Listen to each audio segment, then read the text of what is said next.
Halo Sobat Bima, selamat datang di Bima Talks. Tentunya ruang ngobrol santai tapi yang sangat bermakna banget dengan orang-orang inspiratif. Siang ini kita akan membahas topik yang sangat menarik sekali, tentunya bagi kalangan mahasiswa dan juga fresh graduate, yaitu dengan tema siap kerja atau jadi bos, atur diri, hindari burnout, dan pilihlah jalanmu. Nah, hari ini sangat kita tahu banyak sekali mahasiswa yang sudah lulus itu bingung. Nah, kali ini juga siang ini kita kedatangan tamu yang sangat spesial, yaitu Dr. Insinyur Dewi Masito, SB MPT. Beliau ini seorang akademisi dan juga dosen Fakultas Peternakan di universitas ternama di Malang, yaitu Universitas Islam Malang. Beliau ini juga sekaligus pengusaha sukses di bidang beekeeping yang sudah puluhan tahun membangun bisnis madu. Bahkan kini beliau memimpin PT Kembang Joyo Beekeeping dan juga sangat lama sekali Bu ya. Iya. Nah, yuk langsung saja kita sapa. Selamat siang Bu Dewi. Halo, selamat siang teman-teman semuanya. Halo. Selamat kabar Bu, sehat Bu ya? Sehat, alhamdulillah. Nah, oke Bu Dewi, kita mulai dari pertanyaan yang sangat dasar dulu ini. Nah, yaitu untuk mahasiswa ini, kapan sih waktu yang terbaik untuk menyiapkan karir kita gitu? Sebagai mahasiswa itu kan juga memikir planning di masa yang akan datang juga. Nah, kan tentunya untuk karir ini kan juga kebingungan kapan kita itu harus melangkah kemana dulu. Oke.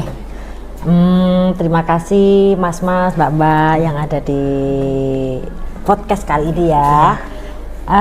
Kalau kita membahas tentang kapan kita itu akan menjadi usaha ya, akan berusaha atau bekerja atau menjadi financial freedom ya kan ya. Ini istilahnya financial freedom ini ini luar biasa. Kalau kita mengatakan kapan itu ini opini saya ya. Opini itu bisa benar dan bisa salah. Pendapat saya. Kapan kita bekerja atau menjadi pengusaha? Kapan saja, di mana saja. Sekarang Bu, kalau boleh tahu, apakah seperti organisasi dan magang itu juga ada dampaknya buat kita memulai karir itu? Oke. Ketika kita berbicara tentang kemandirian ya, kan kita kan dituntut untuk mandiri, apalagi kita kan Gen Z ya. Kita ini sudah Gen Z dan kita ini ada sering kita mental health gitu kan ya. Kita sering memiliki mood yang kadang baik, naik kita turun, itu kan memang turun. luar biasa. Mood kita di Gen Z ini sebenarnya Gen Z, Gen Alpha, Gen apalah, Gen milenial dan lain sebagainya ini hanya istilah yang memang booming. Apakah dulu tidak ada orang yang mudinya apakah tidak terkontrol? Ada.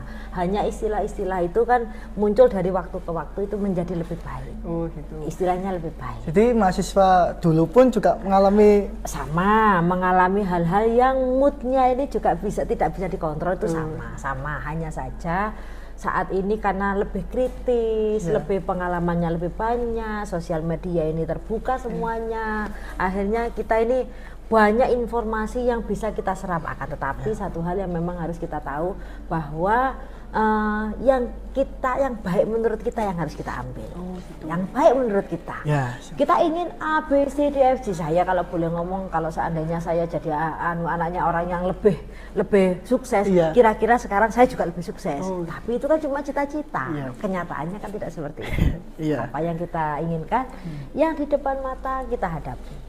Yang depan mata kita hadapi dengan kadang-kadang tidak ada passion di situ. Kadang-kadang passion itu kita bentuk dari diri kita, ya. Passion itu kita bentuk dari diri kita sendiri. Saya tidak punya passion mengajar, tapi kenyataannya saya dokter loh, kan? Benar. Nah, selanjutnya Bu, kan Ibu kan sudah sangat menempuh pendidikan yang sangat banyak nih, dari awal sampai bisa di titik seperti ini. Nah, buat mungkin menurut Ibu, bekal apa sih yang sangat kita butuhkan sebagai mahasiswa ini yang baru juga, apalagi Gen Z yang di zaman sekarang itu banyak sekali fenomenanya yang ngikutin tren-tren gitu Bu, apalagi kayak ikut-ikutan gitu. Nah, bekal yang paling mengena buat kami itu mungkin bisa Ibu jelaskan dari pengalaman-pengalaman Ibu sebelumnya. Ya, oke. Kalau pengalaman saya itu bisa dikatakan sepanjang waktu, sepanjang hidup saya ketika saya sudah dewasa, saya itu banyak ikut internship ya, magang kerja. Jadi sejak saya SMP kelas 2, saya itu sudah, kalau waktu dulu saya di pesantren. Iya. Mohon maaf, saya waktu dulu di pesantren. Jadi ketika saya di pesantren, saya itu kelas 2 SMP itu saya sudah di Kompontren. Oh ya. Di Artinya kesehatan gitu Bu ya? di Apa? kantin. Oh, kantin, ya. Kompontren kalau Oh, iya, zaman dulu Kompontren. namanya Kompontren, di kantin. Koperasi Bu ya? Koperasi, Ah, ya, ya. koperasi. Lalu SMA sampai lulus saya itu tetap di koperasi hingga saya kuliah. Waktu itu saya kuliah, saya selalu magang. Istilahnya magang ya. Bekerja itu istilahnya magang ya. Jadi magang sambil kuliah gitu Bu? Betul, kuliah sambil magang, magang sambil sambil kuliah. kuliah. Kalau saya ini magang sambil kuliah, bekerja sambil kuliah. Iya. Jadi di semester 1 saya itu bekerja di resto, semester 2 saya bekerja di resto, semester 3 saya karena banyak sekali praktikum karena saya di ilmu sains ya kan, S1 saya di ilmu sains. Semester 3 saya menjadi SPG. SPG. Oh Ya, ya. SPG part time. Part-time. Sampai saya belum lulus, sampai semester 6 saya itu jadi SPG part time. Jadi dari waktu ke waktu saya berpikir bahwa internship ya kan, itu memberikan apa ya, peluang lebih banyak daripada yang tidak. Apakah berorganisasi? Tidak. Berorganisasi, internship itu sama. Hanya beda. Oh, kalau ini bekerja di bidang barang dan jasa. Iya. Tapi kalau yang ini bidangnya adalah komunikasi. Sama saja, tapi yang kita dapatkan sama. Itu pilihan kita. Kita mau berorganisasi atau internship di barang atau jasa. Iya. Sama saja. Kalau menurut Ibu nih, keahlian yang paling penting itu apa Bu buat kita ini?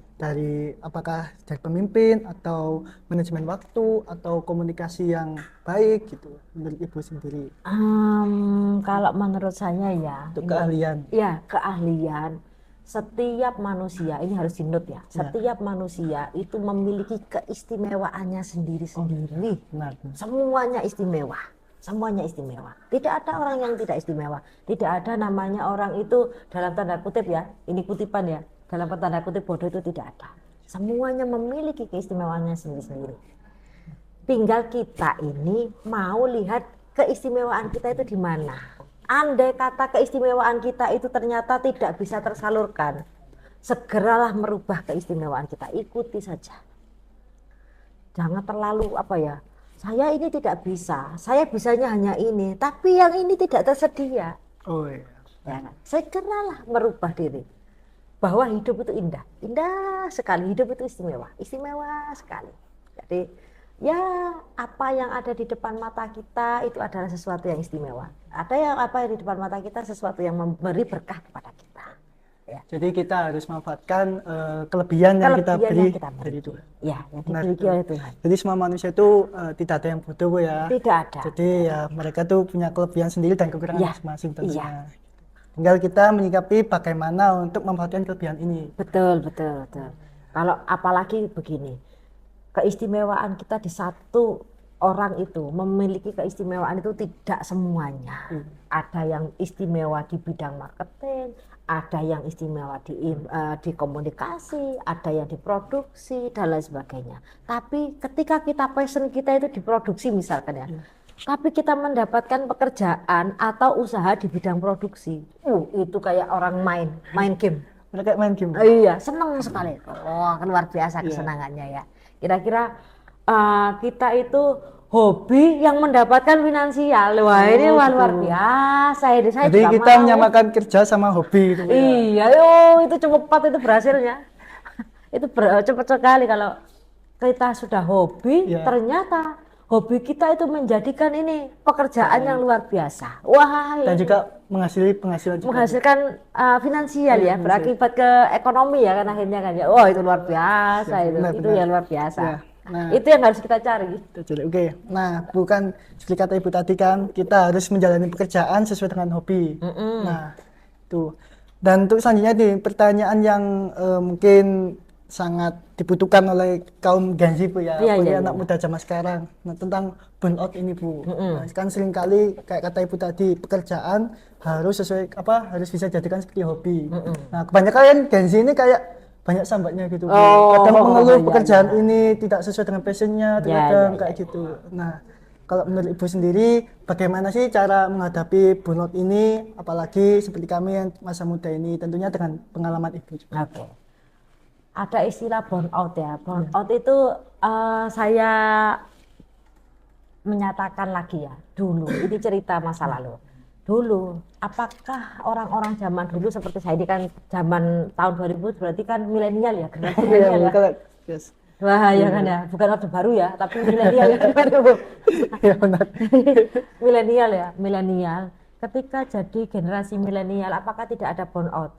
Wah banyak mas. Waktu itu kebetulan orang tua saya tidak memberi saya finansial. Di usia saya 18 tidak memberikan saya finansial, tidak mensupport finansial. Nah, bagaimanapun di usia itu kan sebenarnya bukan waktunya ya, Iya. belum waktunya, artinya belum waktunya. Dengan keadaan orang tua yang masih keadaannya baik, tapi ternyata itu berkah sendiri.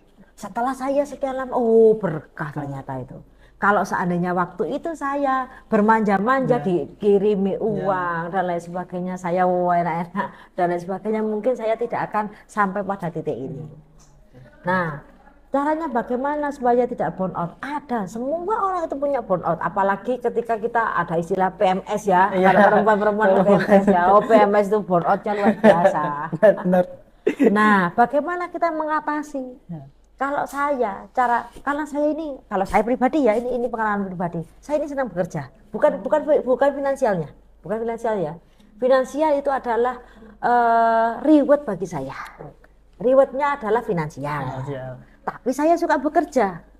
Ini suka berproses Bu ya. Oh, suka prosesnya. Kenapa kok saya S2 lagi loh? Saya suka sekolah kok. Iya, Gitu jelas. kan. Loh, ada orang yang suka seperti itu loh. Apakah hanya saya saja nggak banyak orang yang agak-agak something itu kan banyak ya. Ada agak-agak something ini. Iya, ya, something. Ada something, suka sekolah lah, suka cari uang lah, suka apa ada aja. Yang penting kan kita arahkan sesuatu ini kepada kebaikan. Yang baik saja. Apakah ibu tidak punya sesuatu yang keburukan? Loh, setiap orang punya keburukan, tapi kebaikan kita yang kita tingkatkan. Kebaikan kita supaya tidak burnout, ya kan? Merasa lelah, kalau burnout itu istilahnya adalah mager ya. Iya, kayak mager. Lagi kaum Gen Z ini sering kayak gitu Bu. Nah, Waktu itu kayak dimeler-melerkan terus. iya, gitu. karena scroll ini bla bla bla, Iya, ingin scroll ini, ingin itu, medsos. ingin itu. Karena banyak pilihan. Ini karena burnout itu karena kita banyak pilihan. Akhirnya kita ingin melakukan A, tapi ingin melakukan B, C, D, F, G, tapi semuanya ini hanya dalam pikiran kita. Tapi kita tidak bertindak. Bertindaklah supaya tidak burnout. Supaya kita tidak kelelahan karena cita-cita terlalu banyak. Banyak cita-cita kita. Apakah boleh asalkan kita bisa semuanya. Tapi kan cita-cita itu kan misalkan saya pun juga punya cita-cita jadi presiden, jadi menteri, ya, namanya juga manusia. Cita-cita kan boleh paling tinggi. Tapi kan kenyataannya kan nggak seperti itu kayak gitu kan ya. Jadi apa yang kita inginkan ya sudah. Apakah kita ini tadi harus sesuai keinginan kita? Tidak harus. Kadang-kadang kan kita harus mengalah demi sesuatu yang membuat kita lebih baik. Ya, mengalah demi sesuatu yang membuat kita lebih baik. Jadi mengalah pun ya satu langkah yang baik juga. Betul. Turunkan ego. Turunkan ego. Turunkan ya. ego. Lagi Turunkan Gen Z ego. seperti kita Wah, egonya iya. sama optimisnya tuh. Optimisnya luar biasa. Oh, saya juga optimis ya, walaupun milenial wah luar Iya, biasa benar. ini. Cuma kita ya mungkin terbawa arus masa muda saja mungkin Iya. Bu ya. Nanti akan ada namanya ditimpa oleh kehidupan, tertimpa. Orang itu ya, kenapa kok saya ada filosofi emas, mencari emas itu kan ditimpa, caranya ditimpa. Dan semakin kita ditempa, bukan ditimpa ya, ditempa. Ini semakin kita kuat, ya kan? Semakin kita ditempa, gagal, gagal lagi, dal. Ini Jadi pantang menyerah Bu ya. Pantang buat menyerah, jangan menyerah kita. Hidup itu masih panjang. Apalagi Kak masa muda. Oh, ini kalau masa muda seperti mas-mas, mbak-mbak semuanya ini, wah ini masih luar biasa Iya, ini. benar. Ini luar biasa ini. Kalau Masih zaman ibu muda. pun sendiri pun sambil bekerja juga Oh, Bu ya. masih bekerja Bukan waktunya. aman. Kenyataannya sampai hari ini sehat. Alhamdulillah. Benar-benar Ibu. Nah, kalau selanjutnya Bu untuk Ya. pertanyaannya, apakah Ibu pernah di suatu titik yang paling jenuh gitu? Saat membangun proses atau saat di pendidikan juga. Ada, setiap orang itu memiliki titik paling di bawah. Setiap kehidupan, entah 1, 2, 3, 4 atau 10 kali atau 100 kali itu ada titik yang paling kita itu kadang-kadang tidak ingin melewati itu. Tapi itu harus tetap dilewati. Apakah tidak ingin, apakah tidak sampai semua sekali sampai. Ada, setiap orang memiliki masalahnya sendiri-sendiri kan. Setiap orang itu memiliki caranya sendiri untuk menyelesaikan. Ada. Apakah usaha, terutama semuanya itu tidak namanya bos, tidak namanya karyawan atau apapun itu, ada mahasiswa ataupun anak-anak punya masalahnya sendiri-sendiri. Bayangkan saja bayi lahir nangis, ya kan, Ya. dikasih susu, padahal itu loh tangannya gatel. Oh iya. Iya kan? Benar. Kan masalahnya kan tidak sampai. Iya. Tangannya ini gatel, Gatel. dikasih susu. Iya bayinya. Iya kan? Benar. Ya kan, kayak teman-teman semuanya ini dikasih nilai B, tidak terima, Iya pasti protes. pasti protes. Ditunjukkan sama dosennya, loh nilaimu itu loh aslinya ini, ya kan? Nah, Iya benar. ketika usaha apakah tidak seperti itu? Oh, timpaan usaha ini luar biasa, luar biasa. Tapi note kembali, setiap orang itu diberi masalah dan diberi berkah sesuai kemampuan kita, sesuai kemampuan kita ya. Ya. Loh kalau tiba-tiba kita tidak cukup, tidak menerima itu gimana Bu? Ambil kembali hikmahnya. Kembalikan lagi bahwa kita itu, kalau saya selalu mengatakan bahwa kita itu punya Tuhan. Nah, Tuhan itu tempat di mana kita itu bersandar. Ketika kita itu sudah sangat lelah, otak kita sangat lelah ya, kelelahan yang luar biasa, burnout ya kan ya. Nah, bagaimana kita caranya untuk bangkit? Pertama, ingat Tuhan dulu. Ingat Tuhan. Oh, ternyata kalau ada Tuhan, ini kita itu bisa, kan kalau kita punya Tuhan ya, kita kalau ngomong sama teman, belum tentu kita Iya. diterima dengan baik. Kalau ngomong sama Tuhan kan sesuka kita ya kan ya? benar. Sesuka kita kan, Tuhan juga akan mendengarkan kita saja ya kan ya? Iya. Tidak komen, tidak komplain ya kan? Nah, itu loh lebih baik ya kan? Kalau dengan sesama manusia, kalau sudah di sangat sangat down sekali Iya. kita, ya kembali sama Tuhan. Tuhan akan memberikan sesuatu yang terbaik untuk kita. Itu nanti kan ada klik di otak kita, oh ternyata saya harus seperti ini. Oh ternyata saya akan melakukan sesuatu yang seperti ini. Itu jauh lebih baik. Jauh lebih baik daripada kita kalau sudah down ditambah ada apa ya, omongannya netizen. Nah, iya, Wah, ini wah. Itu sangat berpengaruh juga Bu buat sangat berpengaruh. Iya, betul. netizen. Betul. Jadi ambil sisi baiknya. Boleh menerima masukan dari netizen, tapi ambil sisi baiknya. Jangan semuanya diambil. Blep. Wah, akhirnya kita semakin drop. Oh, Semakin drop. itu membuat pemicu kita untuk ya, tidak bersemangat lagi Bu, Iya, ya. betul. Benar. Iya. Kalau masih muda itu, wah, nikmati hidup itu indah sekali. Indah sekali. Luar biasa hidup itu. Jadi poin yang pertama itu kita itu kalau misal drop atau depresi kita harus ingat Tuhan Bu ya. Iya, ingat Tuhan.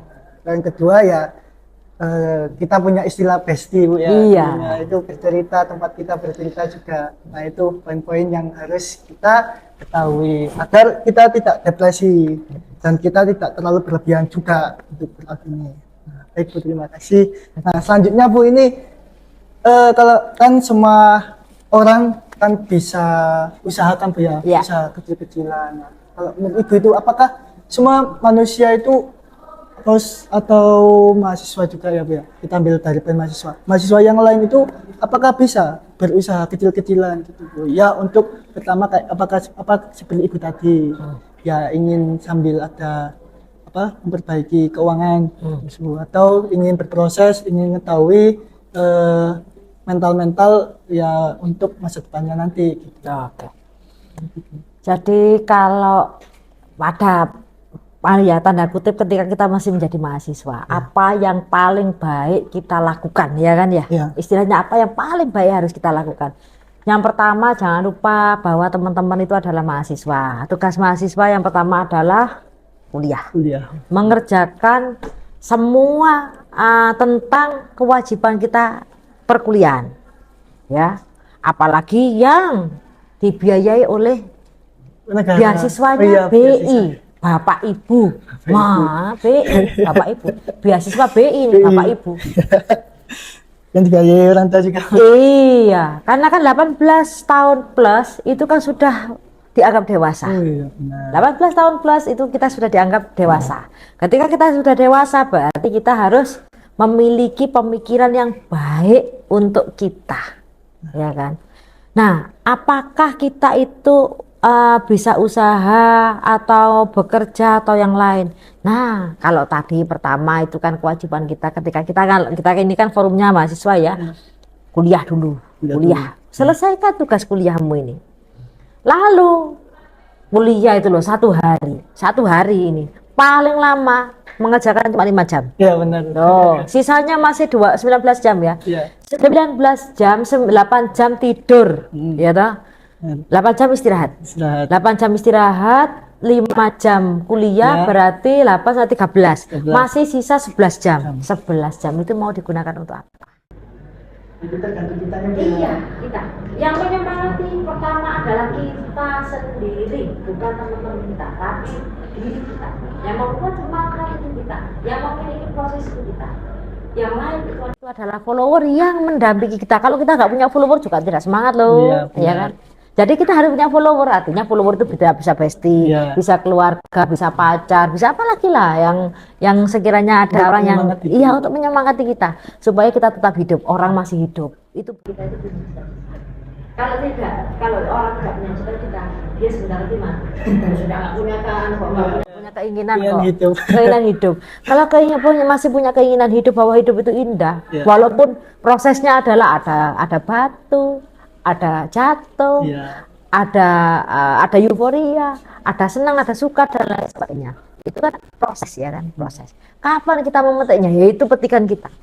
Ketika kita senang, kan kita itu manusia kan dikasih namanya senang dan susah. Ketika ada senang, saya yakin pasti ada susah. Ketika ada susah, kita yakin ada senang. Jadi ini yang membalanskan antara dua sisi supaya kita tetap ada namanya bersyukur.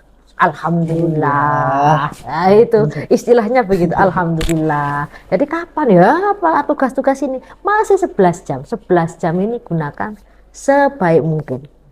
Berarti kita harus kuliah dulu Bu ya. Kuliah, kalau pertama ya kuliah karena kita mahasiswa statusnya. Kedua, masih punya waktu 11 jam. 11 jam ini mau digunakan apa? Passionnya ternyata adalah menjadi seorang wira swasta. Silakan kerjakan. Passionnya ternyata sebagai pekerja, silakan bekerja part-time, ya kan? Silakan. Tidak ada yang baik. Selama tidak melanggar aturan negara dan agama itu baik. Ya, jangan mengejas teman-teman kalian yang part-time di tempat misalkan rumah makan, itu belum tentu loh, itu nanti suatu saat dia menjadi orang sukses kita nggak tahu. Kita nggak tahu, benar-benar kita nggak tahu. Itu adalah berkah tersendiri, ya. Lagi ya kayak itu Bu ya, kayak jas itu ya, kayak kan biasanya kan banyak kalau kita melihat teman-teman kita yang sambil part-time kan ada yang mendukung, terus yang negatif punya juga ada. Banyak sudah yang negatif, skip aja, biarin. Kita cari yang sesuatu yang baik-baik. Kalau kita itu dalam otak kita itu semuanya baik, itu kehidupan kita menjadi baik.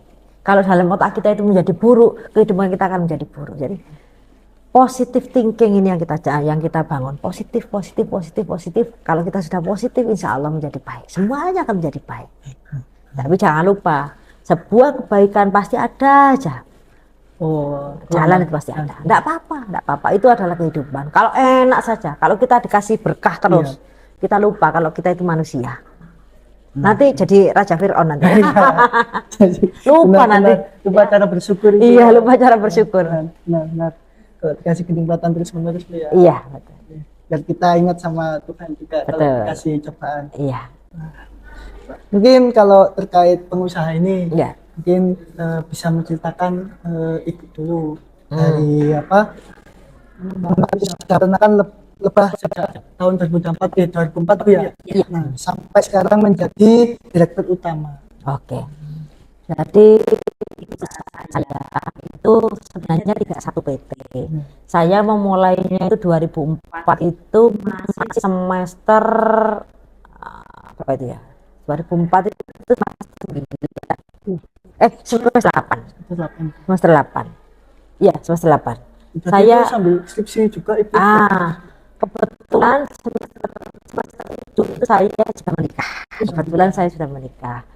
Terus tahun 2004, semester 9, 2004 itu saya semester 9. Semester 9 itu saya hanya molor 3 bulan saja. Jadi 4 tahun lebih 3 bulan. Nah, akhirnya tetap aja namanya molor. Ya kan? Termasuk semester 9 juga. Iya, tetap 9. Tetap molor itu kan tetap saya mengejas bahwa ya saya tetap molor. Nah, waktu 2004 saya karena saya sudah berkeluarga, saya mencoba untuk mencari keberuntungan di perusahaan, ternyata saya belum dapat sih. Perusahaan yang saya melamar belum dapat sih. Akhirnya saya mencoba untuk menjadi seorang wira swasta. Apakah saya punya basic wira swasta? Tidak punya. Karena basic keluarga saya adalah pegawai. Ya. Orang tua saya pegawai, ayah saya pegawai, saya tidak ada basic untuk usaha. Tapi saya bersyukur kembali bahwa sejak saya SMP, SMA, saya sudah diajarkan untuk usaha. Itu bekal luar biasa. Dan sejak saya kuliah sering part-time. Itu usaha.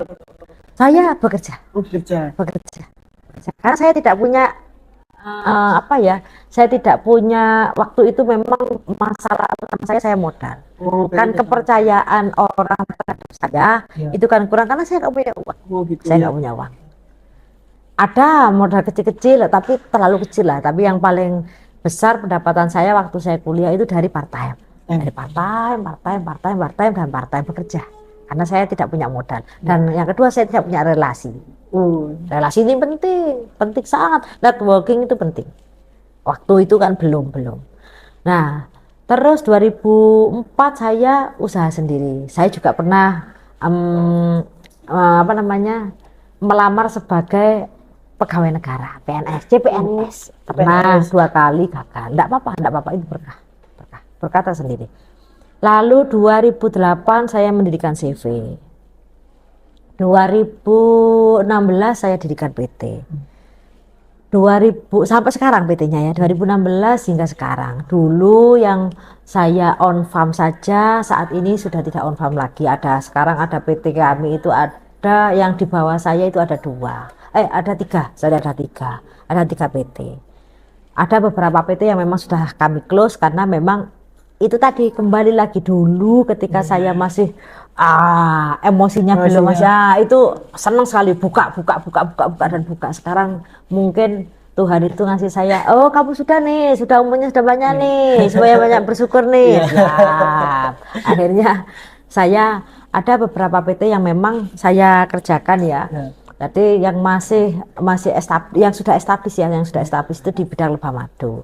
Ada domba, ada pertanian, ada villa dan lain sebagainya ada. Jadi sesuai dengan bidang Ibu tempuh ya Bu ya di kuliah gitu. Tidak semuanya. Villa itu saya tidak punya basic di wilayah. Basic saya adalah harusnya pertanian. Karena S1 saya pertanian. S1 pertanian. Tapi bisnis saya peternakan. Oh iya. Tidak ada namanya Kalau ini ya kita ini hanya coba-coba aja. Coba, oh ternyata saya dilak ya. Tapi harus diingat, tidak semua usaha yang kita kerjakan itu menjadi rezeki untuk kita. Oh, iya. Kembali lagi supaya kita bersyukur. Kembali lagi supaya kita bersyukur. Saya mengerjakan pekerjaan satu. Ini belum tentu pekerjaan ini menjadi rezeki saya. Apakah manajemennya kurang dan sebagainya, saya ketika sudah saya perbaiki dengan segala kemampuan saya ya, belum tentu kemampuan saya dengan kemampuan orang lain ini kan beda ya kan ya, artinya mungkin ini menjadi kemampuan orang lain ini lebih baik daripada saya, tapi ketika saya sudah upayakan dengan kemampuan saya dan saya masih gagal, saya akan berkata sudah, ini bukan rezeki saya. Kalau sudah sampai menggerogoti usaha yang lainnya luar biasa, saya ini sudah. Kalau sudah 1, 2, 3, 4, 5, 6, 7 tahun masih begitu-begitu saja, artinya tidak mendapatkan sesuatu yang amazing ya. Ya sudah, ini berarti bukan rezeki saya. Kembali lagi, ini bukan rezeki saya. Rezeki saya adalah di bidang A, tapi ini menjadi rezekinya mungkin rezekinya sampean. Mungkin rezekinya teman-teman yang lain. Jadi kita biar enak, nggak terlalu stres, nggak burn out ya kan ya. Karena kalau kita waduh sudah kita burn out lama-lama, stresnya luar biasa. Ya, benar. Bisa mengaruhi kesehatan juga dan apa ke bisnis-bisnis yang lain juga. Betul. Nanti apa ya, ini akan berdampak kepada yang lain. Jangan melakukan sesuatu yang memang kalau bisnis itu bagi saya yang kita apa ya, ada satu bisnis yang memang kita ini pondasi ini harus kuat dulu. Ini belum kuat, cari lagi. Ini belum kuat, cari lagi. Cari lagi. Akhirnya tidak ada yang kuat. Jangan. Kuat dulu. Ini. Kita harus mantapkan satu. Satu. Oh, ini ternyata saya yang paling kuat. Ini ternyata saya yang paling lak. Ini yang digedekan. Nanti yang lain ikuti penyerta. Lah penyerta ini jika ini menggerogoti yang lain, sudah buang aja penyerta ini. Mungkin ini bukan rezeki kita. Jangan sampai yang ini yang utama ini menjadi bagian yang lain. Jangan. Utama ya utama. Harus diutamakan Bu ya. Utamakan dulu di mana kita ini menjadi sesuatu yang utama. Apa ini yang utama? Kalau di saya, kenapa kalau namanya Bu Dewi itu identik dengan Bu Dewi madu, ya kan? Padahal saya bisnis nggak madu saja ya kan? Tapi kenapa? Ini tadi yang saya utamakan adalah madu, ya kan? Di sini pun kan saya bisa bertemu dengan teman-teman semuanya kan bukan karena saya dosen ya, tapi karena saya Bu Dewi madu. Nah saya juga pengajar sebenarnya, tapi ini brandnya ini adalah madu. Karena saya jualan madu. Ini yang harus kita bangun. Ini yang kita bangun. Ada pasti setiap orang itu ada keistimewaannya sendiri-sendiri. Karena misalkan masnya ini ya, nanti oh ternyata saya ini unggul di bidang punya AMDK, air minum dalam kemasan. Bisa jadi, kita kan tidak tahu, nasib kok. Ya kan? Benar. Apa yang kita upayakan, apa yang kita usahakan itu akan menjadi rezeki untuk kita. Mungkin kita usahakan. Betul. Setuju kalau itu, saya sangat setuju. Ya. Nah kalau menurut Ibu nih tips buat yang kalau mau menjadi pebisnis dari awal yang dari nol, bagaimana Bu tips dari panjenengan? Tips kalau ini ada 2 tips ya untuk menjadi pegawai dan menjadi saya kira kan orang itu tidak mungkin kita itu memiliki rezeki di dua hal yang berbeda dan semuanya istimewa kan, kemungkinan enggak ya. Itu mungkin sesuatu yang lain ini, tapi kalau umumnya kita bicara umumnya. Kalau kita tips untuk usaha dari nol, kita harus konsisten. Konsisten. Kita harus konsisten melakukan usaha tersebut. Hari ini jualan, besok mudi nggak jualan. Lusa bersemangat lagi. Wah, jangan. Harus konsisten. Konsisten. Menapaki tangga demi tangga. Konsisten, bertahap.